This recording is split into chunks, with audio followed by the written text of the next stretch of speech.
Partons maintenant pour les États-Unis avec ce qu'on appelle l'or vert du Colorado. Il s'agit du cannabis. Oui, le cannabis qui est légalisé là-bas à des fins thérapeutiques. C'était dans un premier temps.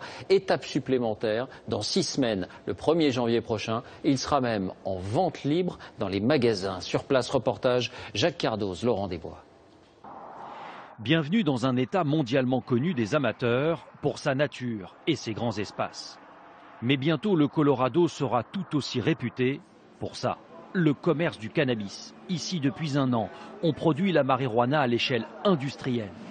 Chez Medicine Man, on fait pousser et sécher des tonnes de cannabis comme si c'était des tomates, mais pour un chiffre d'affaires bien plus lucratif. On fait 3 millions d'euros de revenus et on prévoit 8 millions d'euros l'année prochaine. Andy Williams n'a pourtant rien d'un dealer. Cet ancien ingénieur a simplement profité du changement de loi pour créer son entreprise il y a un an. Il a formé une trentaine de salariés. Du clonage au triage, ils produisent 80 variétés de cannabis en toute légalité. Et selon lui, ce n'est qu'un début. On est en train de faire passer le cannabis d'une sous-culture à l'étape industrielle. Et on sera le leader des États-Unis et bientôt du monde entier. Et si on en est là, c'est parce qu'évidemment la consommation explose. Depuis la légalisation, il y aurait non plus 100 000 mais 200 000 consommateurs. Alors un peu partout, on voit apparaître des commerces d'un genre nouveau.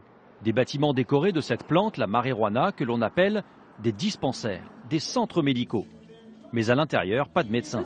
Essayons ça. C'est le même cannabis que celui que vous avez vu tout à l'heure, désormais transformé en bonbons ou gâteaux. Angela en raffole. J'aime bien essayer des nouveaux produits, parce qu'ils ont tous un effet différent. Moi, je souffre de migraines et le cannabis me soulage de mes maux de tête.